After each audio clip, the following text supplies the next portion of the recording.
I'm Councillor Steve Duck, and I'm standing as Chair Pro Tem because both our Chair and Vice Chair are not able to attend today. If either any of you would like to be a chair, please do, but I thought this would give some freedom of speech to, and I get to just control the meeting. So if that's all right, we'll continue. I'd like to call a meeting of the Advisory Planning Commission August 5th, 2025 to order at 2:25. And with that, do a territorial acknowledgement. As you know, we sit on the traditional lands of the Wasanich people, Sartlip, Sakem, Sartlip, Sakem, Sayout, and Pequotchin and Malahat. I did an interesting thing this week, and I read Saltwater People. It was written with one of the Henrys in, I think it was 83, when he was 73. If you ever get a chance to read it, it's in the public library. The Saltwater People gives you a little perspective on what life was here before, how many thousands, if not tens of thousands of people lived here pre-white settlement, and kind of the impact our culture had on them. So it's a good read, not a long read, so good, valuable information, just talks about their different things. So just acknowledges what a tremendous service they did to the lands here and the debt we owe them for maintaining and keeping these lands the way they are. I'll now move on to adoption of the agenda. Is there any changes, additions, or deletions to the agenda as presented? Seeing none, I will call for an adoption of the agenda. Dennis? Kim. Dave, Kim. All those in favor? It is approved. Move on to the adoption of the minutes from January 21st, 2025. I know that was a few months ago. Any changes or corrections to the minutes as presented? Okay, can I get a motion to accept? Errol, second. Todd, all in favor? Motion is carried. Okay, we'll now move on to the main item for this agenda, and that's the development permit application DP 100847 and development variance permit application DV 100359 for 2114 Beacon Avenue West, 2098 Beacon Avenue West, and 2107 John Place. And maybe I'll turn it over to staff to open this up for us. Thank you, Chair. So this application is for 3 properties on the west side of Sydney between Beacon Avenue West and John Place. The application is a proposal for 2 4-story multifamily buildings for a total of 180 dwelling units. Generally, the application is consistent with key objectives and policies in the OCP and the West Side Local Area Plan that support high density residential development in this neighborhood. The application meets zoning requirements with the exception of the front yard setback requirement.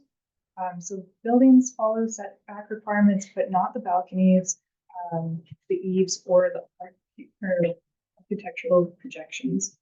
The site plan itself shows road dedication on both frontages, as well as right-of-way for public access on the east side of the property.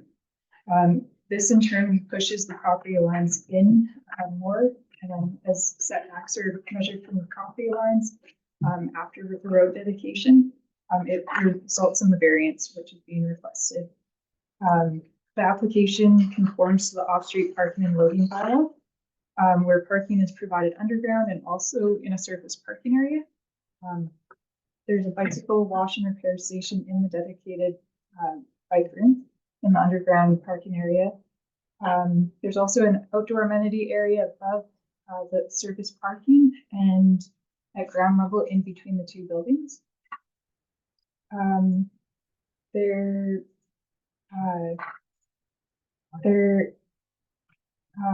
Let's see here. The outdoor amenity areas are accessed by a pathway that goes in between the 2 buildings.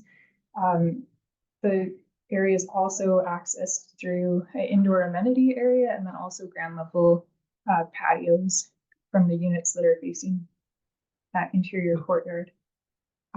Generally speaking, the application meets many of the design guidelines. However, there are a few areas for improvement in the staff report that are highlighted, which include adding more interest to the driveway area, including details on the privacy screening between the adjacent balconies, as well as between the balconies facing each other in the interior courtyard area.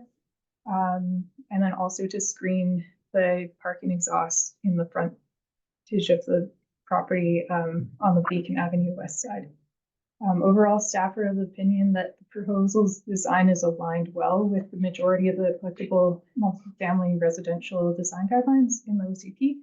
And it also follows the visual vision of the West Side Local Area Plan. I'll turn it back to you, Chair. Thanks, yeah. So at this point, I think we'll turn it over to the proponent and have a presentation. Is that what you guys gentlemen like to do? Yes.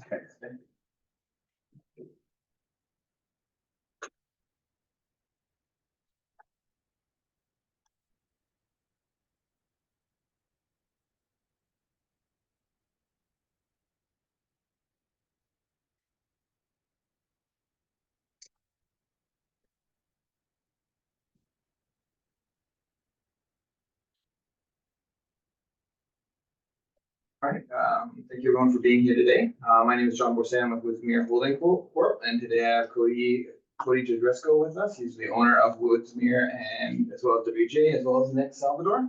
We also have a couple people from our design team online if you have any questions at the end regarding design features. So today we're presenting 2114 Beacon Apartments. It is located, as Selena pointed out, between John and Beacon Avenue, just to the west of the Pat Bay Highway. And we feel that this location is quite ideal for this development, being directly adjacent to downtown Sydney and all of the amenities, as well as current and probably future transit access. Additionally, we feel that this area needs rental just for the fact that there's a lot of industrial in the area with lots of people working in the area rather than having to commute in from Victoria. This provides housing nearby. The building consists of two separate buildings. They're both 4 stories. And they're on a shared underground parkade with additional surface level parking. The project covers approximately 60% of the lot with a 2.04 FSR, with 183 parking stalls and 228 bicycle stalls in the separation that you can see below. For the units, there's a total of 180 units through both buildings, and these are distributed between 1, 2, and 3 bedroom. There are no studios in this project. Of those 180 units, there is 36 of them are identified as adaptable, and these are a mix of all 3 unit types. They're not confined to one type. The units vary from size from 550 square feet up to about 1,200 square feet for 3-bedroom units. One thing to note about the adaptable units is that they're on the 1st and 2nd floors, and that they are accessible from grade for the ones that are at grade. In terms of the architecture through the building, we've put effort into the materiality and architectural interest of the building by providing architectural projections as well as different materials throughout the property. One key aspect of the project is the private outdoor space in terms of balconies for each unit. Every unit has private outdoor space, which I think is critical for the enjoyment of the residents of the building. One of the main features of this project is the courtyard, and in fact, this is part of where the requested variance ties into, but we'll talk about that a bit later. A lot of natural elements and communal spaces have been provided throughout this area to provide, again, a sense of community in the space. There are communal areas for sitting. There's a natural pillar area just to the east. And on the 2nd floor above the at-grade parking area, there's a large communal space, which is accessed by the 2 adaptable rooms, which are actually on either side of the building. You can just see right here and right here. So anyone in terms of needing accessibility can access this through the 2nd floor of the buildings via the elevators. So these areas are totally accessible. Again, a lot of effort has gone into this area. Multiple trees have been used to provide layering and interest in the area. A lot of effort has been put into wood features to open the space and provide interest, as well as common areas for people to socialize and to form a sense of community in the space. A few items in terms of the overall site that are a benefit is we've provided pet relief areas at the corner of each building to prevent animals from using every spot on the property or kind of wrecking the grass and various things. Additionally, this is something that was recently added from our meeting at Committee of the Whole was private planters, which have been added along Beacon Ave, which also provides a benefit of potentially screening the parquet ventilation. Another item that is important, particularly since this is a residential area, is the inclusion of a loading moving area for trucks, which is located on the west side of the property. This limits large trucks from parking on residential streets, which is always a large concern for people in the area. And as Selena noted, there's the pedestrian greenway connection that goes from John Place down to Beacon along the east side of the property. Beyond these, we generally have, we try to make these as rich in amenities as possible for the community. One item that we feel puts us ahead of others is we provide 24-hour on-site management. This is included in all of our buildings, and this will be the same. Another item that we provide for our tenants on the island is an EV car share program, which I can explain a bit more. Again, we felt that this was more, over time, we found that this program was much more affordable for our tenants than using something like a modal. And it gave us the flexibility to put them in wherever we wanted rather than being tied to where Moto wanted their products to go. It is significantly more affordable than what Moto provides. And I believe we're providing at least one vehicle at the start for this development. Going over the dedications, as Selena noted, we are providing a 2-meter dedication off of Beacon Ave, as well as a 2.5-meter dedication off of John Place. And there will be street beautification and pedestrian separations and curbs according to the local area plan that will be more determined during the building permit process. And there is the public pathway that we noted that goes from John Place to Beacon, which will also be part of the dedications. Going to the variance that was requested is a 1.22 meter variance for projections of the balconies and architectural articulations that we will call them. They've been called nibs, whatever you'd like to call them. One of the reasons that we went with this variance was to push the buildings as far apart as possible to also increase that courtyard area. It does give us the benefit of having more space for the communal space between the two buildings. And with the road dedication, that shift had limited impact in terms of how close it felt to the street, just because it is relatively set back from the road. Some of the modifications that are not currently in your package, because this came up during Committee of the Whole, was some of the council requested the private garden plots. And through discussions with our landscape architect, we were able to accommodate those along Beacon Ave. It has the added benefit of providing some level of screening to that parquet ventilation that was discussed by Selena. Since the Committee of the Whole meeting, we have reached out to BC Transit regarding if there's any future needs or any adjustments that they would like accomplished through this development. We haven't heard back from them yet, but I'd imagine it's summer. And we've also reviewed the potential of adding a story. Again, this was a comment from council. However, based off of where we're at in the application and how it's tied to our financing, we don't think at this time it's feasible to look at a 5th floor. This is the development that we'll be proceeding with. And these changes that we noted, particularly the garden plots, will be added in prior to going to council. Again, noted by Selena, there's a few items that we did consider, but we were not able to accomplish. The main one is the privacy screening between the courtyard faces to provide that extra level of privacy between the two buildings. We have found through our buildings that having these glass guardrails can create an issue in terms of maintenance and damage that pickets generally don't have. You can see breakage is something that we do deal with. And again, the long-term cleaning of those can be quite challenging from a distance. This is a rental building, so there is some issues with putting maintenance first above some of the privacy items. In terms of the screening of the parquet vent, again, we feel that the garden plots do provide some level of screening. But one thing to consider is that this ventilation will be at grade. It won't be your classic doghouse, projecting about a meter above. It's going to be at grade. So it should generally blend in with the area, and people will be able to walk over top of it. The final item that was brought up was the visual interest in the driveways. And while we appreciate the intent, again, this is a maintenance issue that we've had on other projects, particularly in the loading area with the garbage trucks and moving trucks. If we were to go to something like a paver, they do tend to get crushed and settle and create all sorts of maintenance issues. And again, if we were to go to asphalt and thinking like a stamped asphalt, that also ends up becoming rutted and damaged by these large trucks as they use this area. So again, while we just are not able to accommodate that with the long-term hold of this property. And that more or less summarizes the presentation. So we are happy to answer any questions that you might have regarding the property. And we do have the architectural team and landscape architectural team if there are any very specific questions that you would like answered. All right, thank you. Thank you for the presentation. I'll turn it over to the commission and see if you have any questions of staff and or the opponent. Questions? All right, go ahead. I have a list, so you go ahead. We can come back to you. You can start with one and then you. Just had a question of staff in terms of the road dedication. Is the intent of the road widening of Beacon and John Place to provide for sort of a passive parking lane or boulevard space or something like, or would there still be a boulevard developed between whatever vehicle lane is created by the expansion of the road and the new setback of the property line?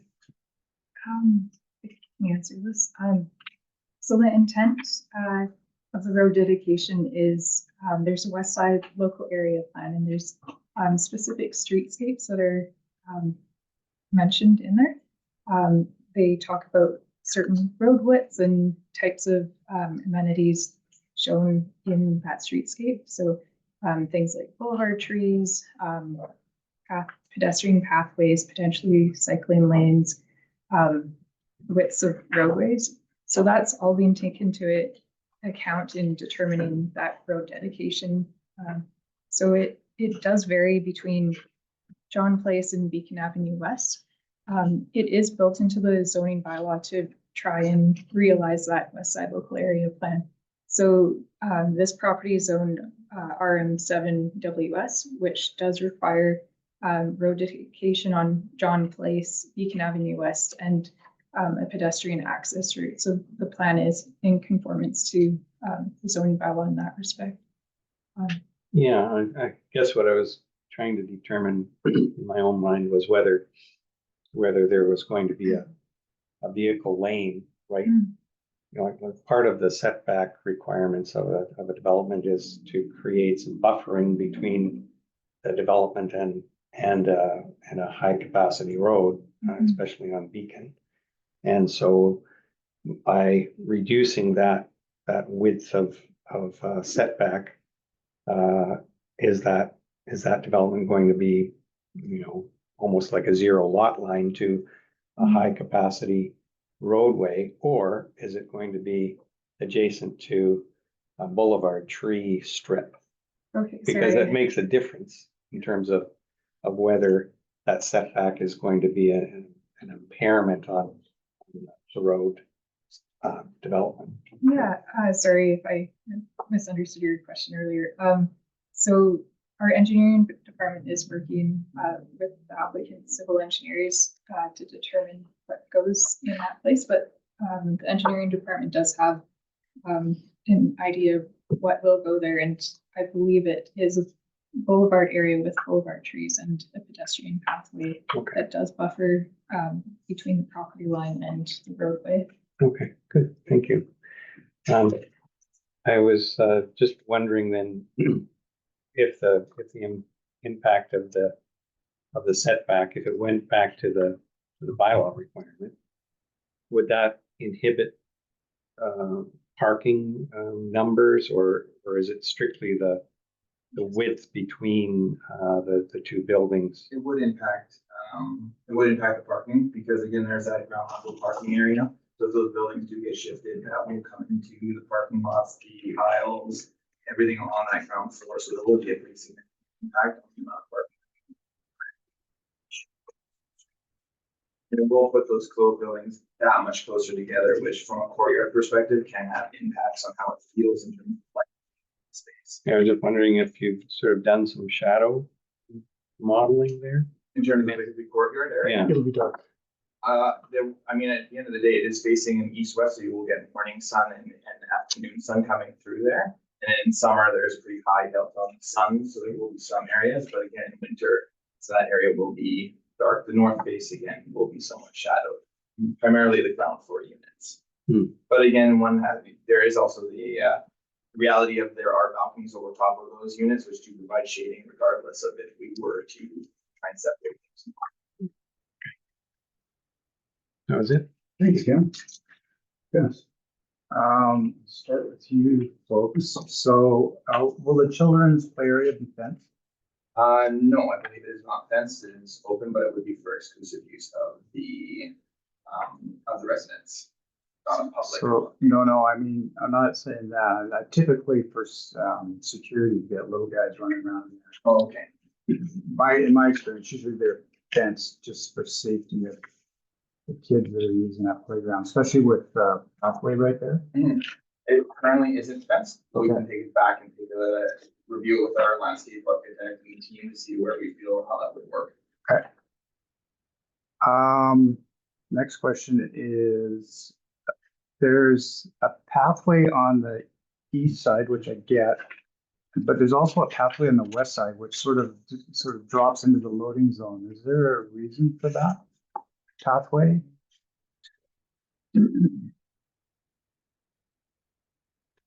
Oh, the one that comes off of just off the end of the loading area. Yeah. I think that's a means of egress for the building. Building 2 needs a path to egress out of the building to So, probably okay. load that So elevation. it's a different animal. Yeah.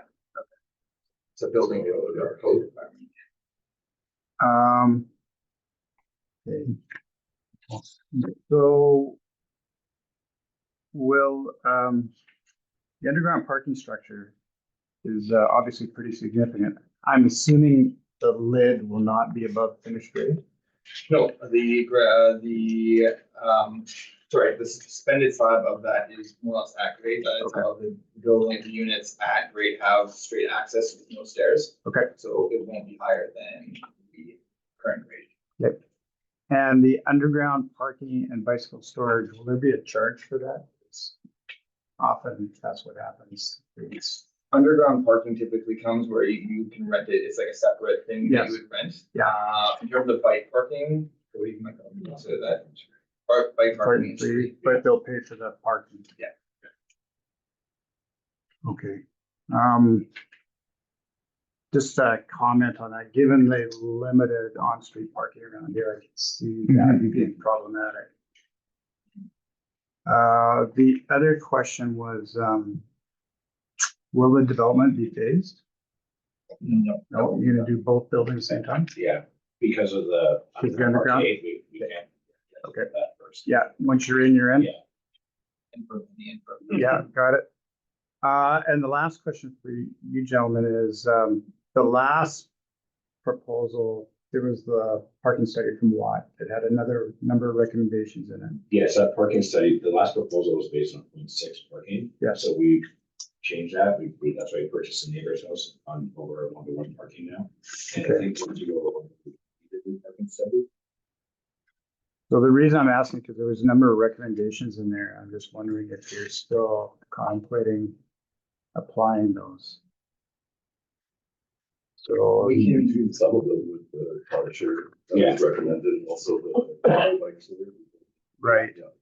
And then there was Handle it. so there was a TDM welcome package. There's something about visitor parking on the street, which I'm gonna ask you about. And designate 10% of long-term bicycle parking spaces for non-standard bicycles like cargo bikes. We do have cargo bikes. Okay. So So we kind of have it, we have incorporated those elements in the EV, the welcome package. I mean, when someone rents from us, they do receive a package that will Okay. explain like the Woodmere electric vehicle program and how they can sign up for those things. And all their rules and so that's part of their onboarding. thank you. So if I can now turn to you folks. I watched the the whole meeting on this one. Council had some specific direction to APC about this project. You want to sort of take us through those? They didn't refer it to APC before. There was a recommendation to refer it to APC, but that was denied by council. So the applicant went back and Right. redesigned. Right. So they've eliminated most of the variance requests, including the parking requests, which is why the parking still. But there was comments from two councillors about specifically asking APC to talk about the driveways. About which? The driveways, egress and access onto Jan. So when it went to a committee before with the previous design, again, that design has been changed. So So- this design. So at the council meeting as well, there were staff comments about the driveways that, like some of the councilors asked, could the driveways access Correct. Beacon Avenue? And staff replied that no, that's not desired. There's design guidelines and West Side local area plan policies, as well as engineering policies for the driveways to come off of Jan Place and not Beacon Avenue. And then there was some discussion at council, maybe Councilor Duff wants to provide an update on this rather than from a staff perspective. That might be more. Yeah, sure. Thanks, Allison. So yeah, the questions from council, and I'm sure the opponents aware of them, is why was the egress and of the underground parking lot at the farthest most east point of the building versus putting it on the west side to limit the amount of traffic crossing in front of the building and also in front of the neighborhood. And so that was the question I think that Dennis is referring to, is just is there an ability to change the design such that egress from that parking lot would be at the west side, not at the east side of the building? Is that covered in? Yeah, and it's better than I can, but looking at the parking configuration, For sure. there's no way of getting around two driveways. No, it is not feasible, and the rationale behind the east location for the area going down the parkade, it all comes down to slopes. Yeah. And dealing with the this standard slab. One of the catch-22s of flipping it would mean raising a building, which then makes those ground floor units higher, which then means they're not accessible. Yep. So again, it's one of those things where we have to make a compromise, and that's why the east side, the grades are much more favorable on the east side. So it's about a meter of change. It doesn't feel like it, but there is actually significant drop from one side to the other. And that is the reason why it is the way that it is. That help, Dennis? Yep, No. yeah, it confirms what I already sort of assumed. One thing, I remember this, but I cannot find information. So there's an eastbound bus stop in front of the Marriott. Is that planned? There, yeah, It will on the happen? south side of Beacon Avenue West, there would There'll be a be a- BC Transit stop. Okay. And one thing I didn't see in the report was no reference to the housing needs assessment. I wonder if you want to maybe talk to that, given that this is a pretty major rental building in the context of that report. Yeah. Do you have any comments on that? And we don't typically include a section in the staff reports on how they're meeting our housing needs assessment targets or the goals in that. But that housing needs assessment was last done in what? As part of the OCP review. Yeah, that's right. So it's taken to council. And this will be providing what, 180 units of market rental housing, which is great. That's helping meet those needs in the community. We also need below market rental. This is not a below market rental proposal, but there's a spectrum of housing units, types, sizes that are needed in the town. So I don't have a specific comment about numbers and what percentage of our need that this would meet, but it Okay. definitely would be meeting a need in the community for rental on this side of the highway, on the west side. And then, sorry, I'm hogging up the airtime here, but back to the car share. So how will that be secured? Will a 219 be used for that? Is being proposed by them as kind of an addition to meeting the parking bylaw requirements. So they're meeting the bylaw. The car share is optional. I mean, it's not a requirement of the town. They're proposing it as an additional source of transportation for residents. It's not proposed in order to meet the bylaw requirements. So it's an optional program that they're offering. We don't need to secure it because it's not required to meet the bylaw. And it's not really directly related to the variance request for the setback reduction. I understand. If it was proposed in relation to like a variance request in terms of how they're meeting a demand that normally isn't being met, then yeah, we might be interested in securing this somehow. But I don't know that there's a need to secure it by means of a covenant at this point because they are meeting the parking bylaw. Okay. And then the last question is, go back to Kim's point, so I take it at the courtyard, it's tight. That separation distance, it's only 11 meters, it's tight. So, you know, a shadow study probably would tell you that it's gonna be, those lower units are gonna be in shadow like most of the time. So there's not gonna be a lot of sunlight going in there, so is your LA here? She's on the online right now. Okay, Her name is Erin Renwick. so a question is, are those gonna be sort of plantings that can handle not a lot of daylight? Well, shade plants. Yeah, Hi there. Yeah, Hello. that's right. Those are shade plants in there, and the trees as well can tolerate shade. okay, thank you. You bet. Okay. Thank you, Chair. Oh, thank you. Thank you for your presentation. Just first of all, a general question. I'm having some difficulty picturing the corridor part where it meets the surface area parking area. So is it, the surface area parking is on the first story, Yeah. right? And then it's covered? Yes. And then above it is, Another suspended slab. So if you Yeah. were to think of it as like, say, like a 2-level parkade, Yeah. except for shifting that one area, it's just on the left side of, if you were to cut the buildings in half, essentially it's on the left side of the buildings with Okay. the, and you can walk in top, the Yeah. corridor goes in top of it. yeah, exactly. Okay. So in the I thought that's what it was. I was just trying to Yeah, picture it. Yeah, so there's two accessory rooms that access on the second floor amenity rooms Mhm. from each building that then access the suspended slab, which has the additional courtyard area. Okay, so those units that are right on that, the first story, adjacent to the surface level parking. There's two units right across from each other. It says planting area. Is the entrance there? The entrance, sorry, I don't mean to be detailing this. I just, So. first story floor plan. Yeah. The units in the corridor, right adjacent to the surface area parking. Right. In front of it says planting area, right? Is that also the entrance for those units? No, all the units are accessed. Okay, Yeah, so there's a there- window, there's a bedroom window there, and Yeah, so. Okay. so that's accessed from the corridor, from the hallway and the, Yeah, okay, you good. go down the hallway and then the main entrance is just off of that stairwell. Okay. And then they do again have access off of at grade through their patio. They could access through that pathway to the left. Yeah. As an exterior. And secondary as they access. look, so as they're looking towards the surface area, that's open to the surface area, and then there's sort of a, Yeah. okay, all right. Thanks, I just was trying to picture that. Yeah, no worries. And no issues with the front yard setback variance request. Thanks, Kim, for asking the questions about the changes to the street, because that helps me understand that.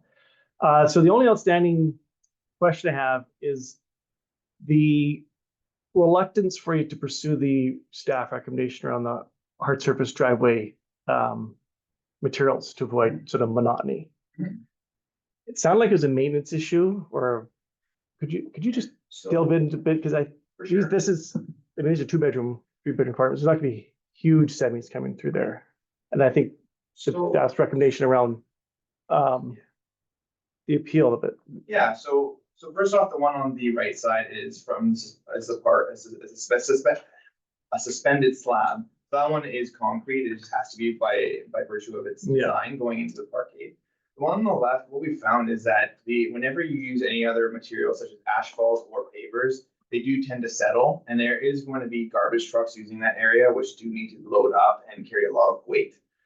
What tends to happen is they do settle, they crack, they break. In fact, when we were walking back for lunch just before here, we noticed that exactly happening between one of the buildings through here where they put pavers in between.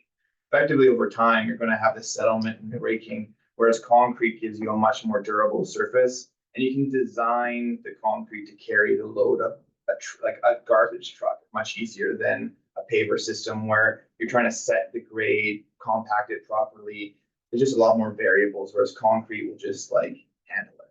Yeah, the project at a scale, probably have garbage pickup minimum 3 times a week. Just consistent use. What about something like stamped concrete to change it up a bit? We can definitely review it. That's something that we can consider. We can talk with staff about what the expectation is. Again, we're definitely opposed to going with something like a paper, but a stamped concrete, it may be something that we can consider. We'll have to review it. The other problem is that when you do stamp, just making sure that it's not cracking. It just becomes just a bit of a challenge, especially long-term maintenance. And with stamping, if you have to crack and cut out a piece, matching it just becomes a long-term a bit of a challenge, which is why we tend to lean towards basic driveways. You could go with pigment concrete or kind of just a number of control joints and then colored concrete in a pattern. Yep. That would break up that. And yet you would still maintain all of your grading and drainage and things like that. We can take it back and take a look at what we can accomplish, just making sure that we meet our maintenance requirements. Yeah, just damn concrete and stuff. Yeah, exactly. Like it's one of those ones where it seems great, but then when we get into the actual feasibility of it, you're gonna, again, if we have to plow it, it will chip up all the edges. Again, we have a lot of experience with these buildings through Alberta. We have properties in Alberta and throughout the province. And again, it's one of those things where the maintenance of these properties is really sometimes takes precedence because we are going to have to repair the stuff later. But we can definitely take it back and review. But that is kind of the rationale of why we wanted to keep it as a simple driveway.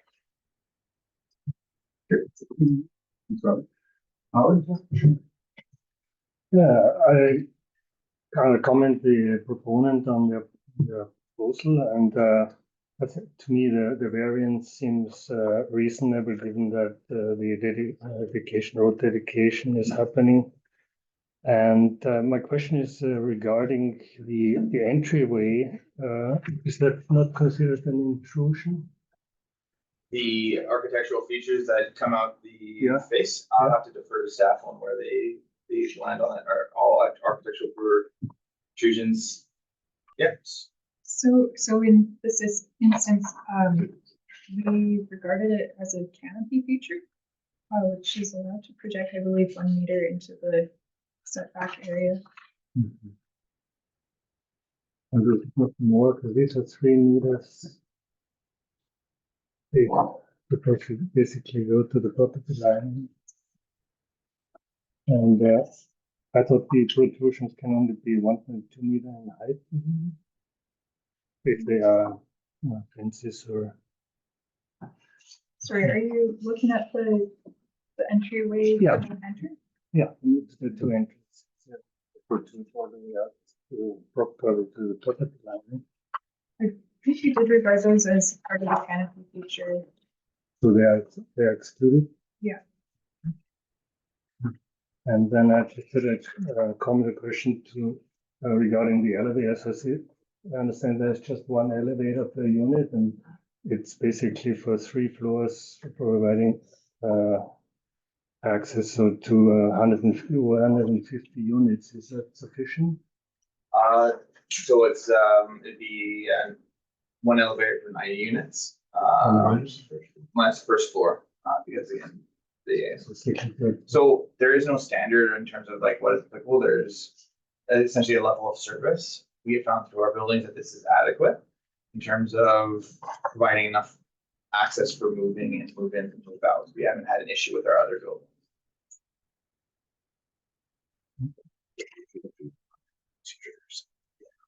Usually the baseline is around 100.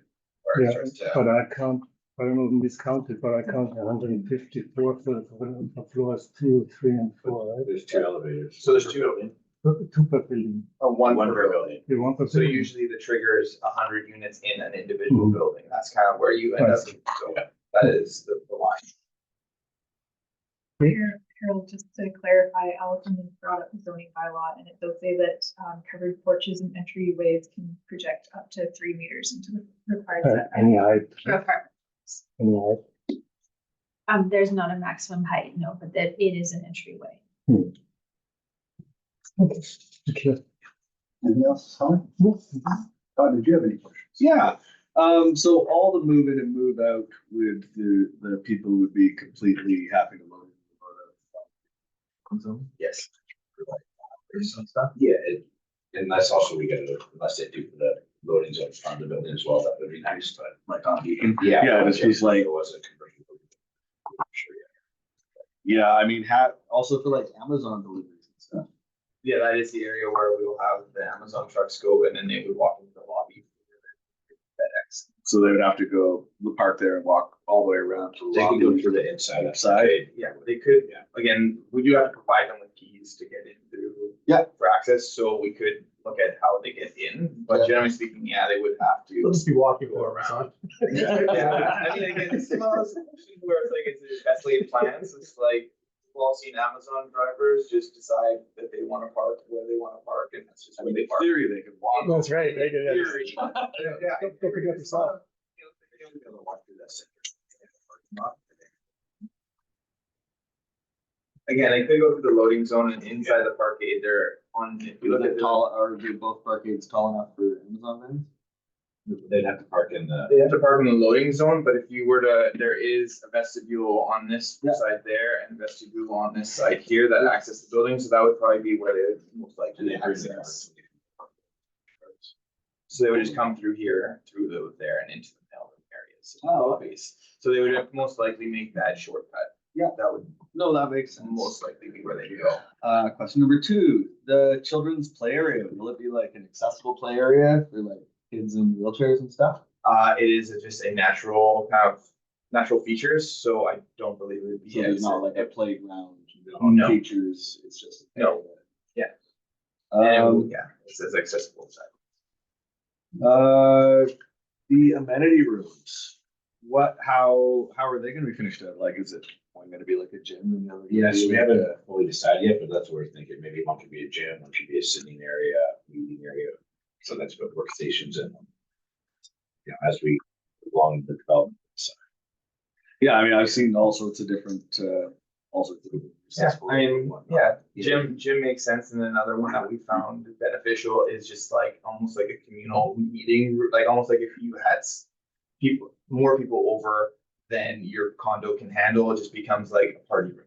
Yeah. With some TVs and some couches, this is where we Yeah. usually talk to our Or if you property. wanna have a kid's birthday. party. Yeah. Exactly, yeah. And that would actually be perfect, because if it was that, you'd have the outdoor wooden structure where you could have an outdoor party, but then have the indoor part too, so. Is there, in the rental, will there be barbecues allowed on the patios?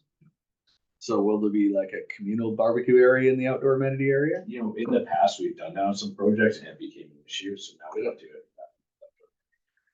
Because it becomes a maintenance issue for us. Yeah. It gets really destroyed and beat up, people like cheese over and leave on it. For our staff is consistent out there trying to clean out where people leave gas on, walk away, so it's Gotta really give the sales guy something. Yeah.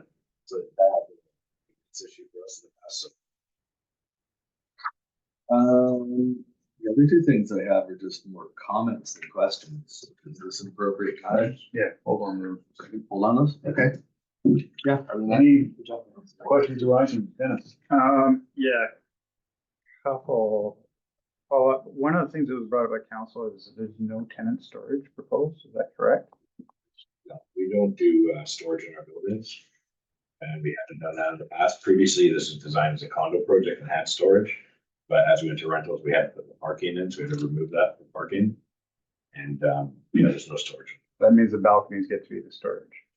Well, in the units. Yeah. We have rules as well about what you put on your balconies. In our company, the tenants have to agree to rules, to keep them clean and tidy. So they're gonna be stuck for storage, bottom line. Yeah, but even if there was like a condo building, you pay extra for the storage units. So same thing, I believe there is storage out here in Sydney that they need actually to get into. Okay, and the other thing is back to the parking. So if I read the plans right, there's only 2 visitor spaces. That's fine. I think that's what the data sheet says. And there's no parking on Beacon and 2 visitor parking and Jam Place. I mean, it's a sleepy little street that I don't know if they know what's coming. And so plus pay parking. So that means everybody's parking on Jam Place on a street that has no sidewalks. And is also gonna be subject to eventually 2180 Beacon coming out that way. So to use a professional term, it's gonna be a gong show on that street. There was, if I could make a comment from staff, I mean, this area was, the local area plan was adopted by council in 2017. 2018, I think it was 2017, it was adopted into the OCP. During the OCP review from 2019 to 2022, that was a big topic, was what to do with this area, whether to stick with that direction, and council chose to stick with that direction for increased residential density. The properties were rezoned to this RM7WS zone, and on the north side, there's a mixed use zone that's in place. So this is the design or the redevelopment direction that the OCP has set. So yeah, there will likely be some bumps along the way as the area redevelops. Yeah. But they're meeting the parking requirement, and the bylaw doesn't require visitor parking on site. So I know what the bylaw doesn't require, which is an ongoing issue, but that's another discussion. But yeah, I'm getting into comments rather than questions, so I'll hold. Yeah, to follow up with Todd's questions, maybe this is to staff in terms of the cross section of the road. Again, is there an intent to have pick up and drop off zones in front of the entries of the on each side of the street of John and on Beacon, especially on Beacon where it's a very busy street? I believe there were some discussions about creating some sort of loading space. I believe so. From the engineering's been working on, they have to make it by areas and Okay, Mhm. thank you. nothing set in stone yet. Our engineers are city's engineers. Thank you. Any other questions to staff or proponent? All right, can we then move into discussion around the development? Sure. Todd, you said you had comments, so. Yeah, since it's fresh, I think, yeah, on Beacon, like a couple 5-minute parking kind of zones so that when people stop by to pick up their coworkers for work, because they're carpooling, because not everybody should drive anymore, and maybe like a commercial vehicle zone would be really great there. Again, this is one of those ones where we're actually deferring to staff. Yeah. We would I know. love to have it in the area.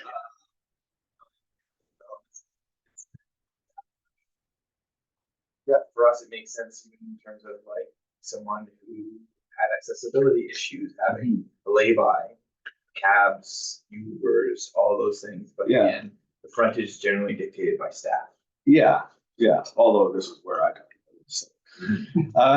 And on John Place, like, yeah, there's probably gonna be more extra people needing to visit and whatnot, but that's more of the parking bylaw thing. I don't know whether or not there would be enough room in the setback to switch from parallel to angle parking, because you might be able to fit more cars in. Anyway, that's just a comment. On the balconies, they all have swing out doors, and the swing out doors, when open, sort of block the end part, making it, there's not quite enough room for a chair there. Yeah, so for us, we've changed all the uses of swing outdoors. We used to use patio sliding doors, but due to step codes and efficiencies, that's the most efficient way we could build the building. Yeah. Because our number one loss in insulation is through the doors and windows, and the patio sliding doors are kind of just like not good. Not good at all. for No, energy, so we can't meet our agree. energy requirements out the swing doors these days, basically. So we've pivoted our last 3 projects all the swing doors. What about now when they open, will they fold flat?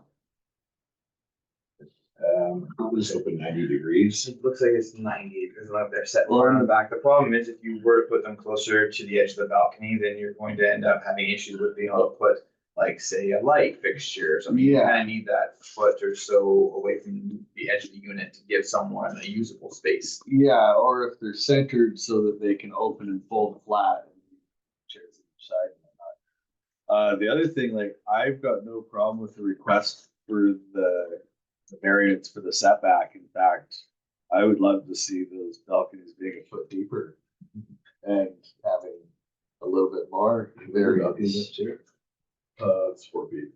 Yeah, so typically all our buildings are 5 foot up, deep balconies. We want a foot shallower due to the variances requested. So part of our coverage variance. Yeah. I'd be all for that variance if they could have 5 feet.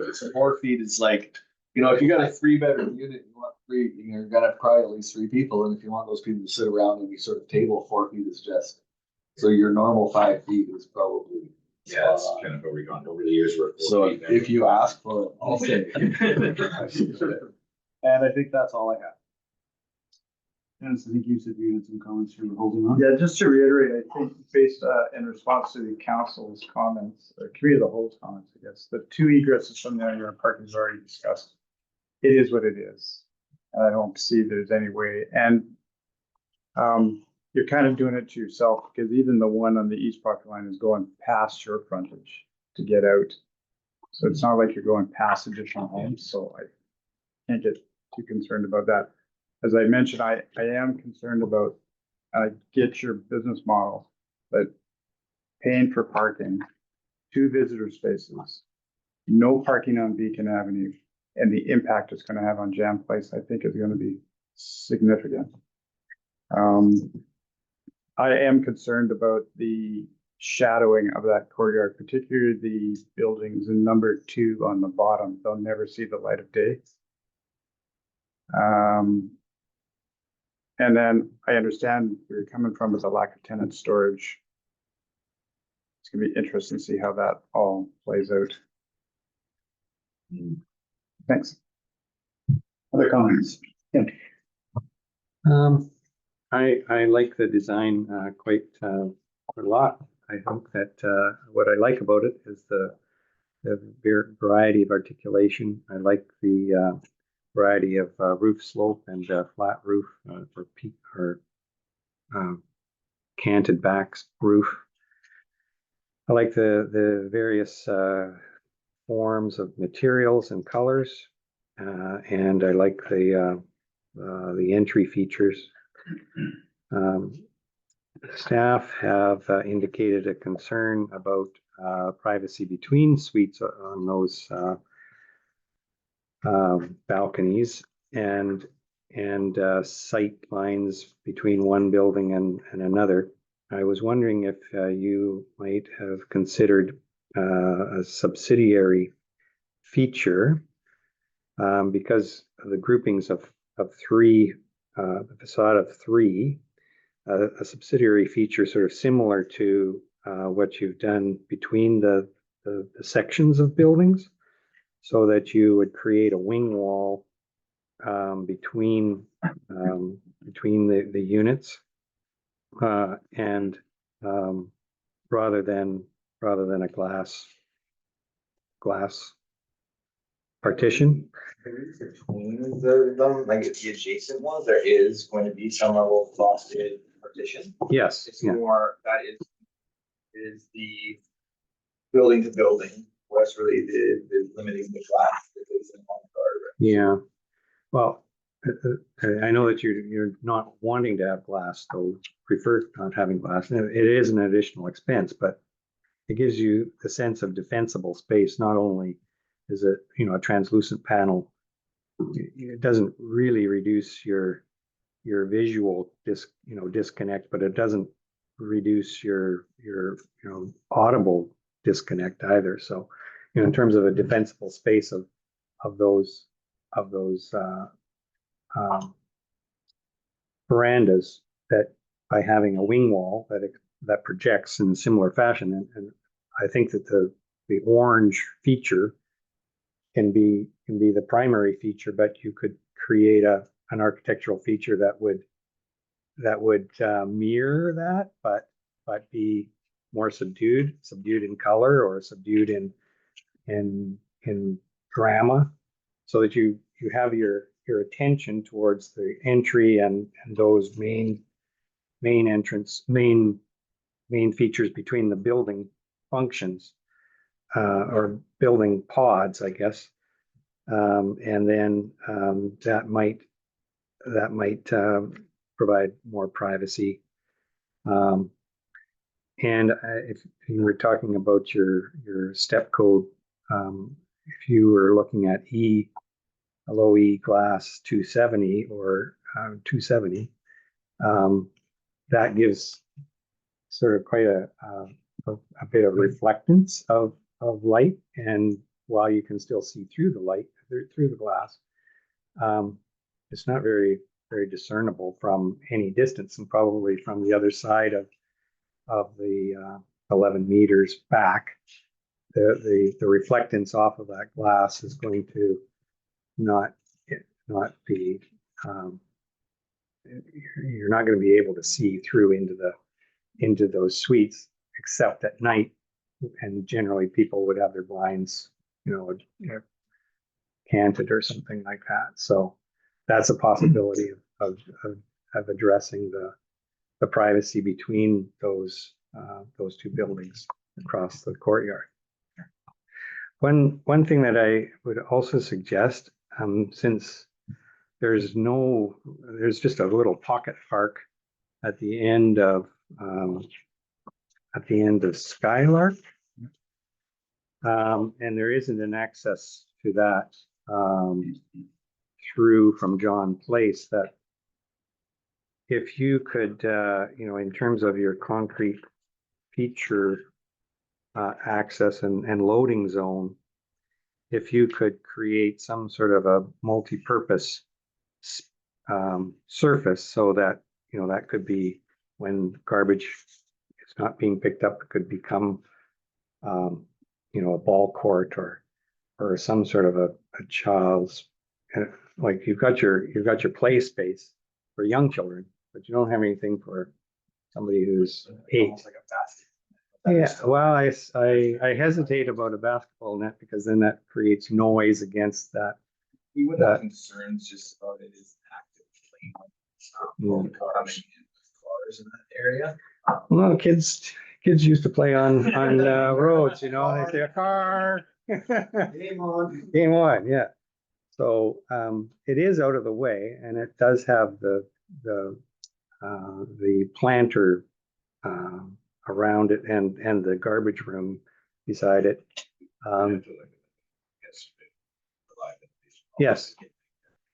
Yeah, I can see that, but there just seems to be a lack of play space for that next level of child. And I don't know what your experience is in other buildings as to whether people move out when their children age to sort of mid elementary school. And there are a few parks within, that's a couple 100-meter radius, I'd say, like on the other side of the airport there. Yes, on the other side of the airport. Yeah, that's a few 100 meters away. And there's a nice one down the bottom of the airport, which is, yes, a bit longer, but they are close. Yeah. Nice sized parks.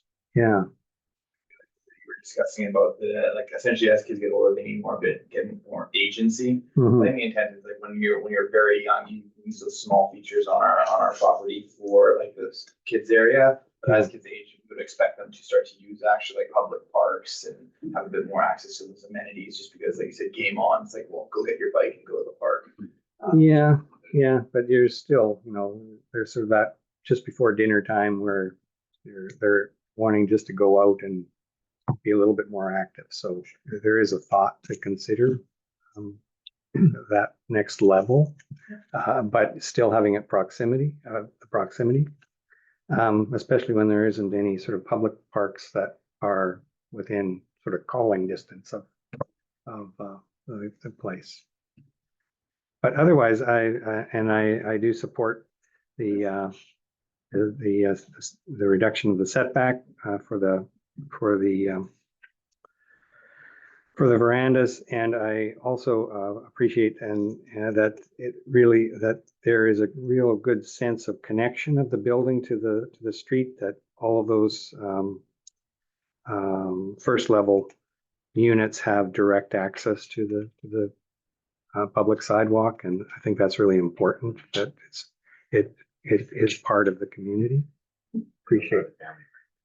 Yeah, excellent.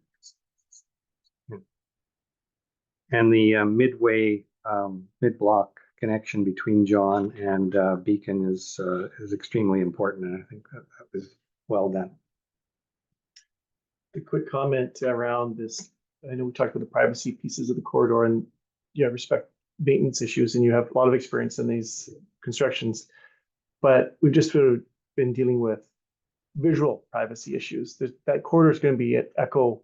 It's going to be noisy back and forth. just based on that tunnel type acoustics, which may also impact the homes to the east as it comes in. Not can't control sound living next to an airport. I understand that, but the recommendations for those visual privacy pieces around for the patios might have played some role in reducing maybe some of the sound as well. But I'm not an expert in that area. And for that, we do have like sound bylaws as well. That'll be important. Yeah. That's a good thing. Mhm. There's- Yeah. Yeah, but just to stick along the patio or the balcony bars would be enough just to drive people crazy.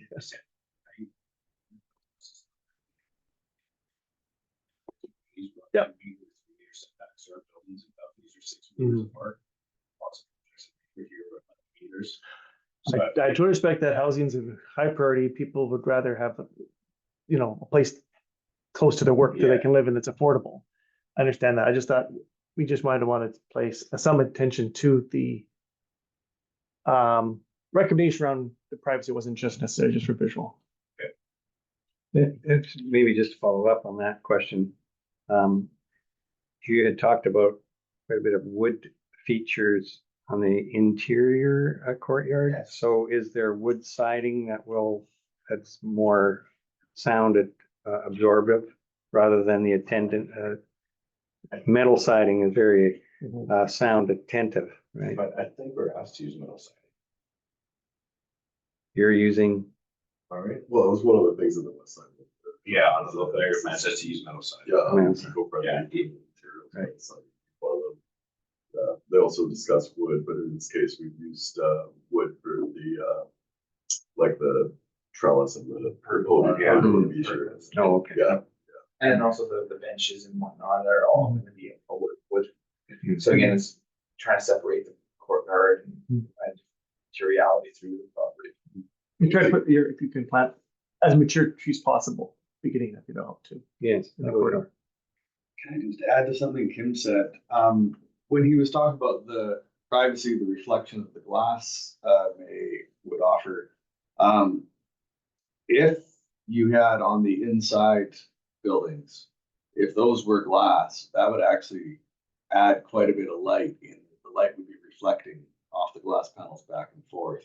It would It should be actually, reflecting light, but it could also be glare. So someone might not like well, the light, reflection. glare is light. Well, I know that's So, not, yeah. but I mean, due to the fact that it is gonna be fairly dark in there, that might be, even though there is the maintenance aspects and whatnot, like, I mean, I'm a glacier by trade, so I'm well versed in it. I mean, as long as all the tempered glass panels are fully framed, breakage is a pretty minimal issue. But the amount of reflection back and forth would actually probably brighten that up drastically. I believe in the courtyard, we're also using light, like white siding. If we look at the elevations, it's primarily white siding, which also has a very high albedo for 100%. reflection. And it might be more softer, natural light than the straight up reflection from glass. So we're hoping that, the materials. But the glass, I think the glass would dramatically. We can take a look and review it internally and see where it comes up. But yeah, for us, like we do own these buildings in perpetuity, like our goal is these for 30, 40, 50 years longer. The number thing I always come back to, we have buildings that are 24 years old, is the maintenance. And once again, when with the glass, like we would have to go in the tenants units to clean that. We try and go in every couple of years, and that becomes issues as well. And that's something we've had on buildings with glass that damage, and the quality gets like slimy and green. And unfortunately, a lot of times it falls enough to try and go back into the units to clean it. So most tenants don't like that. So, that's why we ended up sticking to pickets recently. I mean, those do need to be, here on this close to the water, like I also own the sandblasting shop locally. Yeah. You're gonna get maybe 6 years before those need to be sandblasted and recovered. It's aluminum pickets. Powder coated aluminum picket, Yeah. black, UV breaks them down, plus you got all the chemicals coming out of the exhaust on airplanes. They don't last long on the peninsula. If you're gonna do powder coated aluminum pickets, I would go like. Okay, interesting. Good enough. Howard, you haven't had any comments, anything you want to add or anything? No, maybe just reiterate the parking issue. If there's any way to encourage the tenants to rent those parking spots.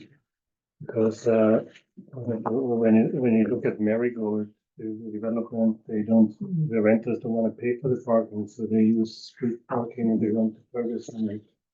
So that's quite an issue down there. So I don't know if there's any way to reduce the cost for it or to encourage it at the time of the contract that they actually, if they have vehicles that they use. Yeah, we can review it internally. I mean, that there is a certain point, like if there isn't enough uptake, that there is 50% of something is better than 0% of nothing. So, but that becomes more market driven. They find that the tenants aren't picking up the spot because of the cost, then there will be an adjustment. But at the moment, it'll be. And generally, it's something like we charge about $50 a month for a parking stall or $100 a month for an EV stall. We supply all the power for $100 a month for electric cars. So the tenants have that. That's where those charges are usually based off too. Okay, thanks, Art. Staff, do you have anything you want to add to comments that have been provided here? Okay, thank you. Commission members, what's your thinking? Do you want to give direction to council on the request for the variances as well as the staff recommendations? Anything you want to provide direction to council on? So just be clear, based on the recommendations in the report, it's going to go to the community, right? And then there's also another development permit application step that goes back to council first, and then. Maybe staff can answer that best. Okay. So the recommendations would be brought back to a future council meeting. And then because there is a variance involved, if it does proceed, there may be a radius mail out and then it would come back to council again for final consideration. Okay. Thanks. But the only variance that's at question is the front yard. Okay. Is that front yard set back to like the pink part that butts out or the balconies? So the balconies. So if they went to a 5-foot balcony, it would need to be a different. So I'm good to proceed. I think there's a building code issue too, or anything over 4 feet, you have to sprinkler. Could be wrong. I think maybe because it's against a roadway, you don't have to. I believe that's the difference. Okay. Yeah. All right, members.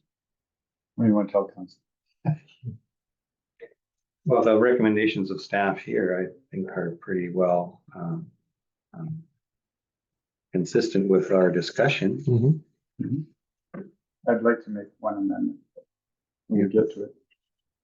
So shall I move that the recommendations of staff 1, 2, 3, A, B, all be moved?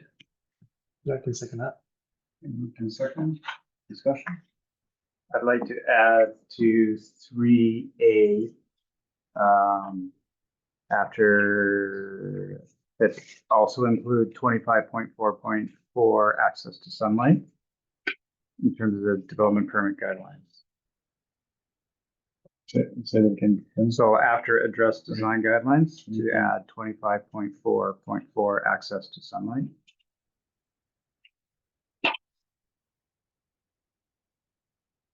Comments, thoughts? What does that mean? Well, there's been a lot of discussion and I Well, I know, I'm all for it. I just Okay. don't know what that means.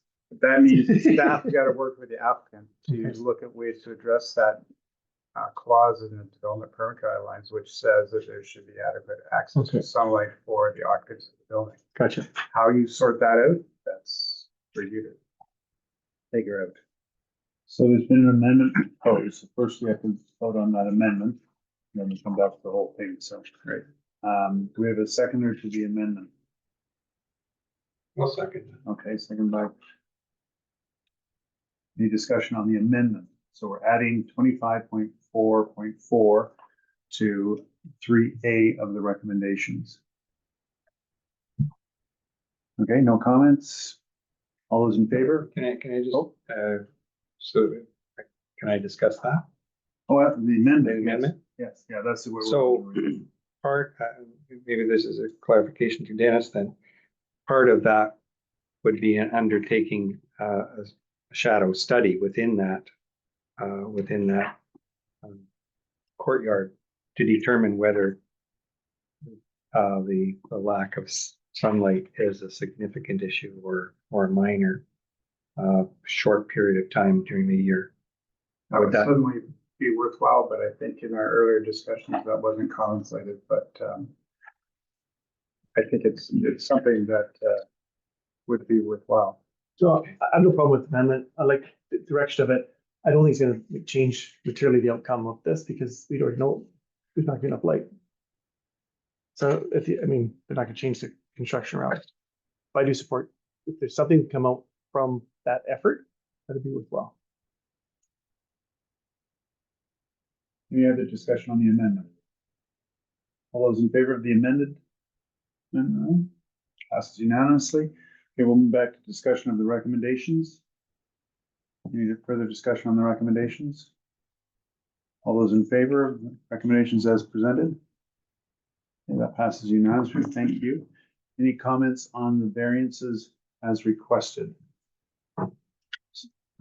Support for the variances, questions or comments on the variances? Well, it's a little late in the day, but if I'm assuming this is gonna look a lot like the red townhouses on Rest Haven, so it's gonna be front lawn, sidewalk, bike lane, travel lane. It's probably what it's gonna look like. It might be different. This will be one of the first new developments on that side of Beacon Ave West. So as the applicant said, there is civil engineers working with our engineering staff in terms of what does that frontage look like from the curb edge of the road back to property line in terms of like boulevard trees, landscape, sidewalk, or multi-use pathway, like how it's all going to lay out. It will be wider than what you see on the townhouses up on Rest Haven. Like you're talking about the ones up at the north end of Sydney. It will be wider than that. There'll be more space. Okay. Because the design guidelines do talk about private open space should have some kind of either vertical separation of some kind from the public.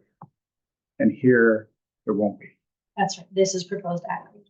Yeah. So there won't be a vertical separation, but Or- there is, Or anything, there's some space. but there's no planting, something. Is that correct? Planting and screens in front of those patios. Yeah, there's a landscape plan in the. Yeah, in there's this- privacy screens in front of each patio and beacons, Okay, and then there's. so there will be screening if it was a sidewalk right at the property line. Well, yeah, so that There would be- meters away from the building. Yeah. There's setback. In the landscape plans, you can see that there's a significant amount of hedging and whatnot right in front of all ground floor access units. Okay. On Beacon Okay. and along. Yeah, Okay. that's, I think, screens, right? Yeah, I think so. Okay. Privacy screens. Okay, all good. So motion on the floor right now is to support the recommendation as presented and amended to council. All in favor? And it passes unanimously. Any further comments on the variances requested?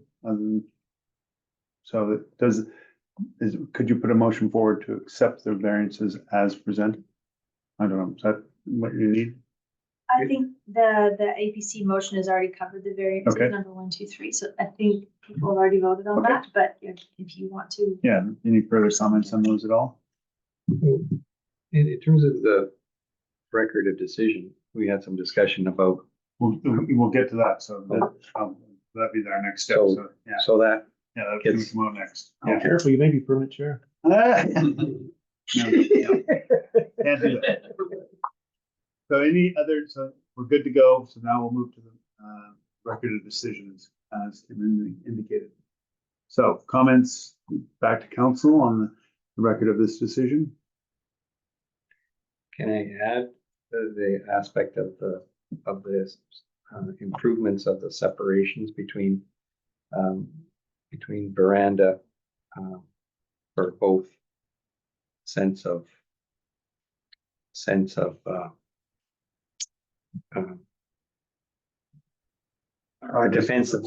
defensible space and like wing walls, or is that not, that was part of the discussion and comments that I had.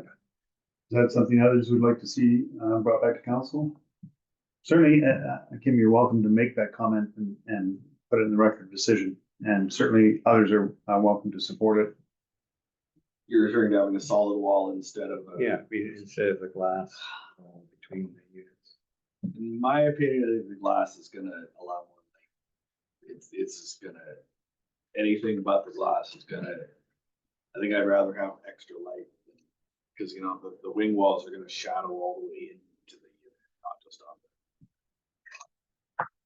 You've ever been on that side of Beacon though, and John Place, they're gonna get full light, full, you're gonna want shade. Oh, well, on that side, but I Yeah. mean, throughout the whole rest of it.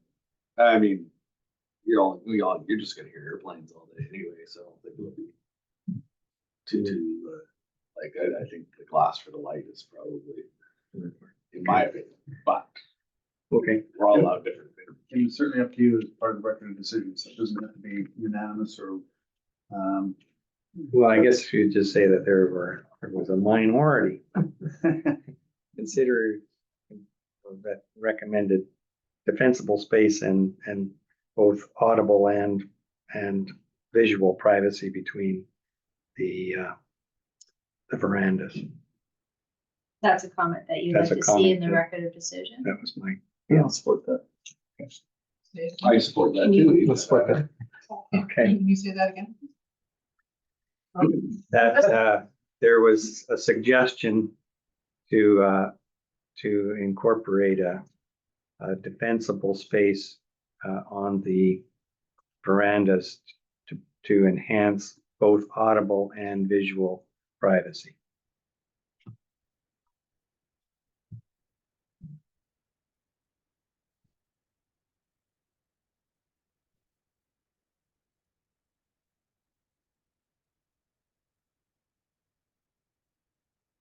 good? Yeah. Other thoughts on the decision? I just want to go back and clarify, are you saying there's gonna be metal cladding on the interiors of both buildings facing the courtyard? Do I understand correct? Is that correct? Yeah, no, I think that was the idea. It was like basically the same, materials that you see on the frontage of the building is just gonna be in the courtyards in between as well. Like to make as a record decision as part of the whole sunlight thing, but to have another look at materials, cladding materials.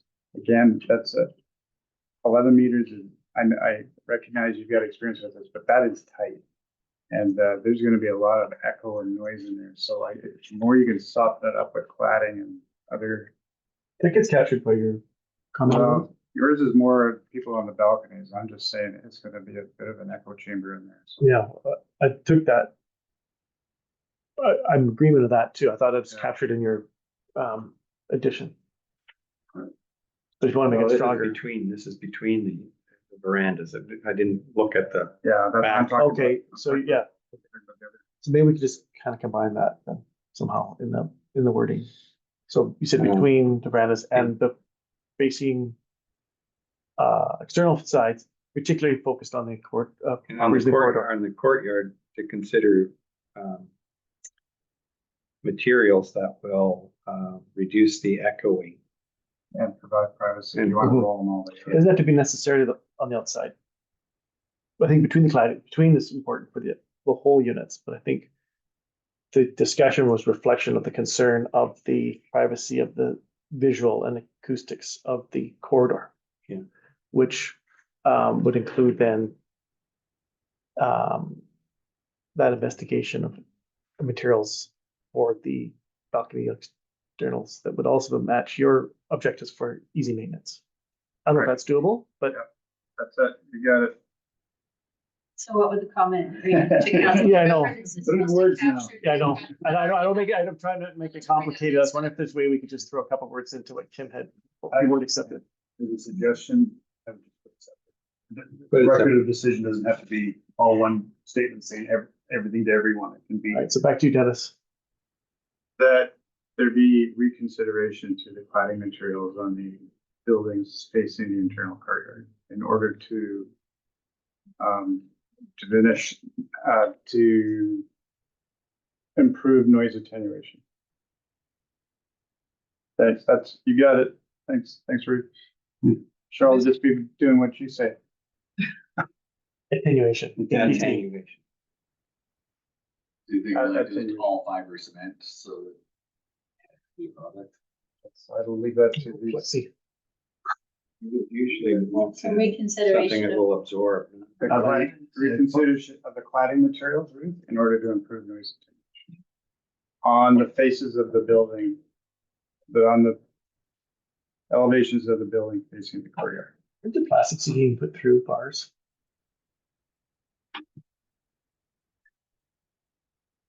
Did you want to put something about the shadowing?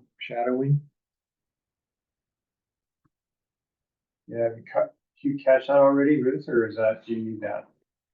The shadow, she hasn't done that, so everything's up on the screen. Oh, okay. Second point. Yeah. What is it? That there be investigation how to minimize the amount of shadowing on units facing the courtyard.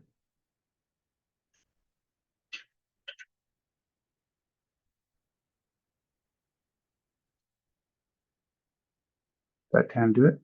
We'll have to change the dynamics of the earth and sun rotation, but yeah. It'll be something for staff to work on. Any further comments for the record? Literally changing our location in the planet. So, question, Allison, even though I know this is, it needs, I go back and iterate about the parking in Patterson Place. Can I put something in here, or because, It's just, yeah, okay, this is not relative to the development, but you can.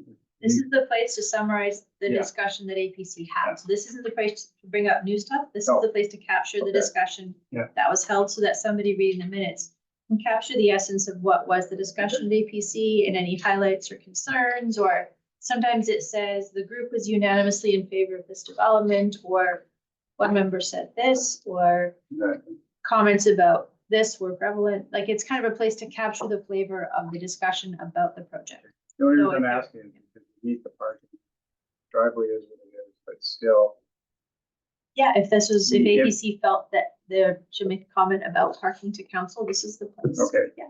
well, I'd like to include in there that there's concern expressed regarding the impact of the vehicles accessing onto Jan Place, in addition to the future impact of vehicles accessing Jan Place from 2180 Beacon.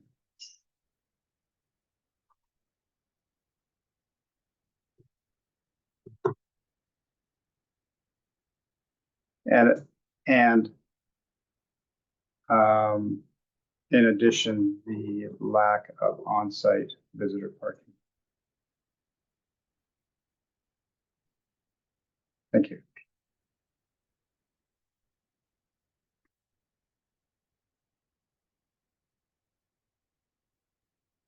This be the place to comment that a loading zone in front of the building would be nice, even though it's not to do with the.